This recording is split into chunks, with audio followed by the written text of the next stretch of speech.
हमी भाव केंद्र सरकार वाढवत नाही, हमी भाव तेच आहेत. आणि म्हणून आपल्याला मला लक्षात आणून दिलं पाहिजे की 22-23 मध्ये सोयाबीनचा हमी भाव होता 4300, 23-24 मध्ये तो झाला 4600 आणि आता तो झाला जवळपास 4892, म्हणजे जवळपास 4900.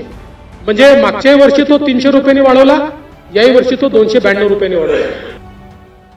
राज्याचे उपमुख्यमंत्री देवेंद्र फडणवीस यांनी आता राज्यातील सर्व शेतकऱ्यांसाठी महत्त्वाचे पाऊल उचलले आहेत. महायुती सरकारमधील उपमुख्यमंत्री देवेंद्र फडणवीस यांनी राज्यात घेतलेले सर्व निर्णय राज्यातील नागरिकांना कल्याणकारी ठरत आहे. यात आता शेतकऱ्यांच्या शेतमालासाठी सुद्धा घेतलेल्या निर्णयामुळे राज्यातील सर्व शेतकऱ्यांना आता दिलासा मिळाला आहे.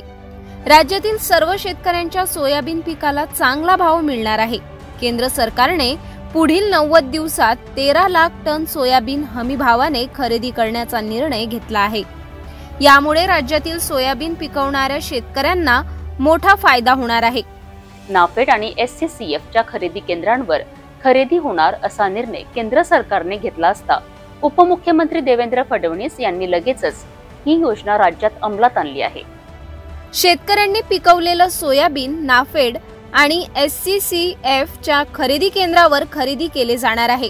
केंद्र सरकारने महाराष्ट्रासाठी सोयाबीनची किमान आधारभूत किंमत 4892 प्रत्येक क्विंटल इतकी निश्चित केलेली आहे. केंद्र सरकारच्या या निर्णयामुळे सोयाबीनला चांगला भाव मिळण्याची आशा निर्माण झाली आहे. आता या योजनेने राज्यातील सर्व शेतकऱ्यांना दिलासा मिळाला आहे. अशात आता राज्यातील सर्व शेतकरी दादा उपमुख्यमंत्री देवेंद्र फडणवीस यांचे आभार मानित आहेत.